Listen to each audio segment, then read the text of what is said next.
Tony Lavinia, Dean ng Ateneo School of Government. Advisor for the Philippine delegation.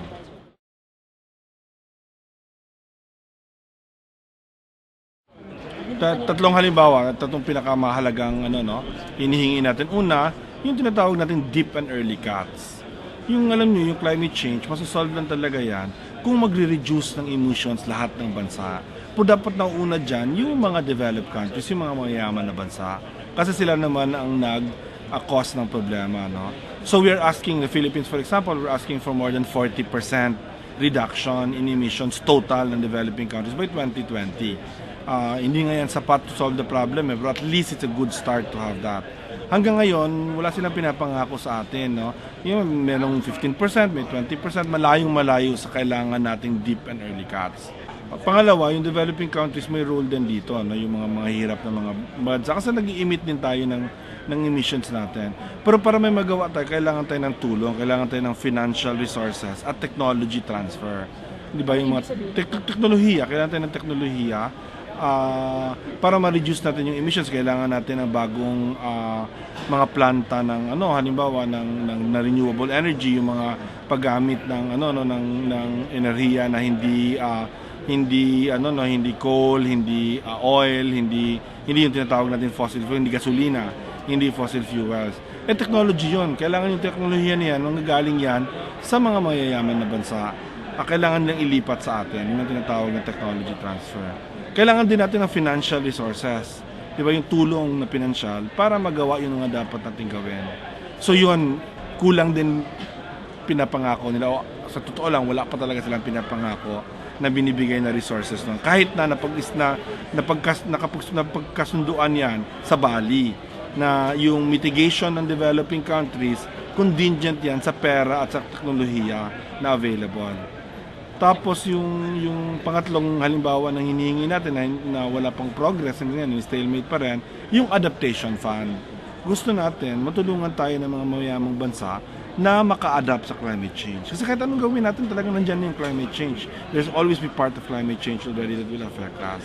So yun ang hindi gumagalaw. No? Nakakalungkot kasi dalawang taon na itong usapin na ito, dalawang taon na itong negotiations na ito, hanggang hindi pa rin gumagalaw yung mga bagay na yun napakahalaga sa atin tulad ng Pilipinas.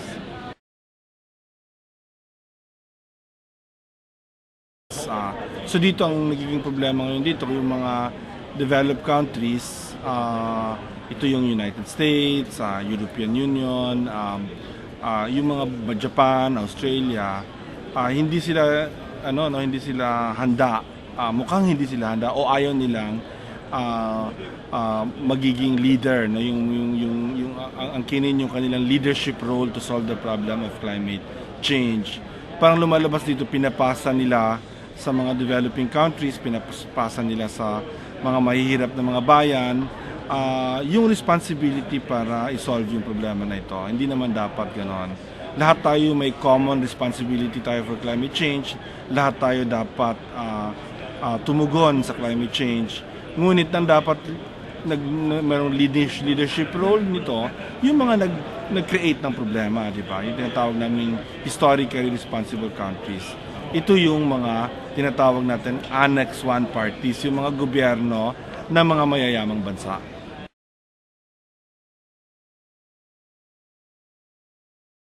Pagod, galit, pero lumalaban. Hindi pa rin sumusuko. Yun ang siguro tamang fighting, combative and fighting. Yun yung mood namin dito, no? Yung hindi kami, lalaban pa rin kami para makuha natin yung hinihingi natin na tama, di ba? Simple naman hinihingi natin, tumigil yung emissions, tulong para tayo din, tumigil yung emissions, kumina yung emissions natin. At pangatlo, tulong sa adaptation. Yun na naman hinihingi natin eh. Kaya ngayon, malaki yun, pero sa tingin ko responsibilidad yun ng ating mga di ba, kapwa bansa na mayayaman na tulungan tayo dun sa mga bagay na yun.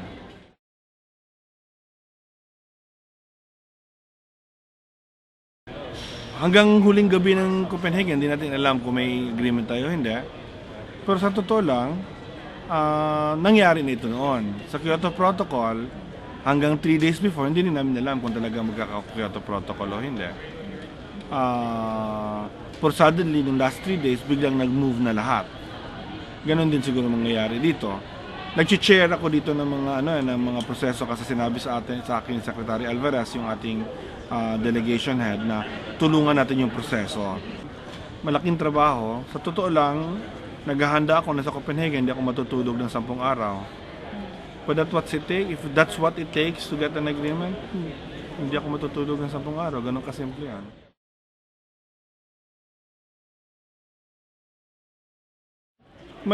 Mahirap yung negosasyon, no? Nahihirapan lahat ng mga bansa dahil sa yung ugat ng problema ng pagbabago ng klima ay yung ekonomiya ng lahat ng bansa. Kung paano ano ang energy system, kung ano yung nagagasolina para sa lahat ng ekonomiya na ito, kung ano yung manufacturing, ano yung electricity, saan nanggagaling yung elektrisidad. Nandun nakaugat yung problema na yon. Kaya syempre, kung mas mayaman ka, mas mahirap dahil kailangan mo baguhin yung ekonomiya mo eh. Kaya nahihirapan yung Estados Unidos, nahihirapan yung Japan, nahihirapan yung European Union. Dahil no, kahit yung China nahihirapan, India nahihirapan kasi kailangan nila baguhin yung kanyang ekonomiya. Yun ang dahilan kung bakit. Ano ito, yung real interest ito ng mga tao, no? ng mga bansa. Talagang meron sila mga totoong interest dito na kailangan harapin para magkaroon ng agreement. Dapat sa tingin ko pa rin kayang makahanap ng common interest, di ba? Yung ibig sabihin ng kaya makahanap ng solusyon na natatanggapin ng lahat dahil mabuti yon, hindi lang para sa kalikasan, kundi mabuti din para sa ekonomiya ng bansa. Alam natin halimbawa na yung low carbon economy, pag pakunti mo yung emissions mo, napaliit mo yung emissions mo, nagiging mas competitive ka bilang bayan. Alam natin yun eh. Kailangan mag-transition yung mga tao na isipin, hindi naman magiging mahirap yung bansa, yung isang bayan, isang lipunan, kung hindi na sila gumagamit ng fossil fuel. Kasi sa Pilipinas, gusto natin palitan yung fossil fuel ng renewable energy, ng hangin, ng elektrisidad galing sa hangin, elektrisidad galing sa tubig, di ba? Gusto natin gawin yon. Mabuti yan para sa Pilipinas. Hindi yan mag-i-slow down ng ating development, ng ating pagtutubo, ng pagtubo ng ating ng ating ekonomiya.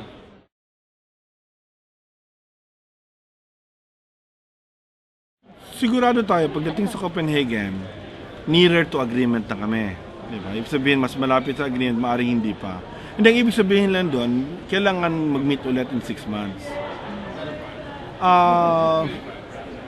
Kung gano'n, nangyari na yun noon, na hindi nag-agree, nag-meet again after 6 months, nakaroon ng agreement. Na mas maganda pa sa originally i-agree sana. Sa Hague, COP6, nagkaano rin yung anong tawag nito? Nagka-stalemate din in developing and developed countries. 6 months later, ganun din, financing for adaptation, ganun mga same issues yan eh. There's almost a feeling na we don't do it in Copenhagen, wala nang pag-asa. Bakit po ganun? Kasi maganda rin yun, para meron tayong sense of urgency. Dahil urgent yung problema. Kung sasabihin mo sa mga bansa, okay, kung hindi kayo hindi nyo ma-achieve yung agreement sa Copenhagen, pwede pa another 6 months. Hindi nila achieve yung agreement sa Copenhagen. Kaya dapat you should feel na dapat ramdamin mo na ito na yung deadline. Para hindi na tayo matutulog, di ba? Kasi pag sinabi mo sa pagdating sa Copenhagen, okay lang na palpak tayo dito kasi may 6 months pa, matutulog yung mga tao, mag-i-enjoy sila sa Copenhagen.